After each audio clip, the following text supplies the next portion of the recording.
Iš Ukrainos. Aš esu iš Kinijos. Tai va Kinijos. Aš esu iš Juodkalnijos.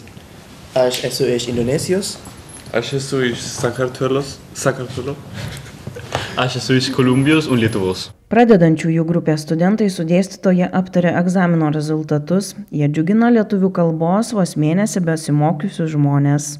Vaisiai, sviestas, sriuba 100%. Mama lietuvė, mano tėvai yra iš Kolumbijos, išgyvenu iš Kolumbijoje, bet dabar esu Lietuvoje. Mano vardas Ahmad. Aš esu iš Indonezijos. We learn a lot of things like Mokomės daug lietuvių kalbos, taip pat ir Lietuvos istorijos. Lietuvių kalbos ir istorijos nusprendžiau išmokti, nes esu tarptautinių mokslų studentas. Man labai įdomi Baltijos šalių istorija. Esu magistrantūros studentė, mokausi Estijoje. Norėjau susipažinti su Baltijos šalių kultūra, tad atvykau į Lietuvą. Labas rytas, labas vakaras. Mano vardas? Mano vardas yra Dzining. Mano vardas Kajan. Man labai patinka lietuviškai ir žmonės. Priklauso turbūt nuo gimtosios kalbos. Vieniems sekasi gana lengvai, kitiems truputį sunkiau. Yra tokių, kurie mintinai išmoksta visus linksnius jau per vieną mėnesį ir gali netgi vartoti nežiūrėdami į lenteles. Aukštesnio kalbos lygio studentai paskaitą pradeda Lietuvos atlikėjų daina. Labai myliu Lietuvą. Aš esu labai dėkinga. Ačiū už viską. Ačiū dėstytojai, ačiū Klaipėdos universitetą. Ačiū.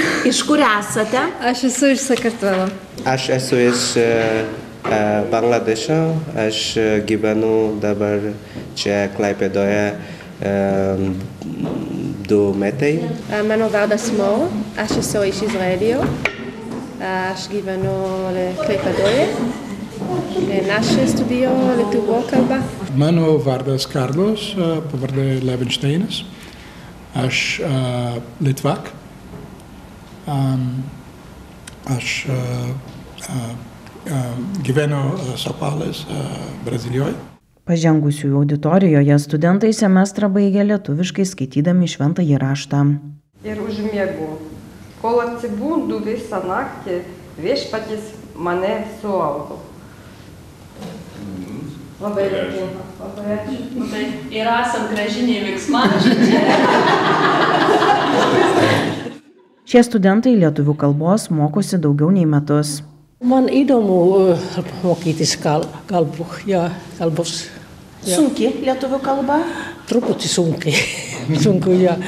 Pat man gramatika labai įdomu, bet sunku. Gramatika yra labai sunku. Ir daug žodis yra truputį sunku. Ukrainietė Tatjana Lietuvoje gyvena nuo plataus masto karo pradžios. Ne tik išmoko laisvai kalbėti lietuviškai, bet ir moko lietuvių kalbos atvykusius tautiečius. Ir aš pamilau lietuvių kalbą, ji man tokia graži, kaip ir mano gimtoji kalba. Pernai Klaipėdos universiteto kalbų centre pramokti lietuviškai arba patobulinti kalbą panoro rekordinis skaičius užsieniečių – daugiau nei 700. Mokytis lietuviškai motyvuoja studijos, darbas ar verslas, kartais antroji pusė. Daugėja ir norinčių pažinti Lietuvą, jos kultūrą, sako lituanistikos ir užsienio kalbų centro vadovė Kristina Blotskytė Naujokė. Būta iš Meksikos kursantas, kuris tiesiog savo šalyje išgirdo lietuvišką dainą, Mamontovo dainą, ir jam pasirodė tokia graži kalba, kad jis nusprendė ją išmokti ir ne tik, kad pramokti, bet jis jos mokėsi labai tikslingai ir perėjo visus praktiškai kalbos mokymosi lygius ir pateko į aukščiausią grupę, kur jau tikrai ganėtinai laisvai kalbėjo lietuviškai. Pernai lietuvių kalbos centre mokėsi studentai iš 22 pasaulio šalių, daugiausia ukrainiečiai. Per žiemos sesiją pirmą kartą sudaryta Lotynų Amerikos lietuvių grupė. Reporterė Elvyra Saklauskaitė Lukevičienė, Klaipėda.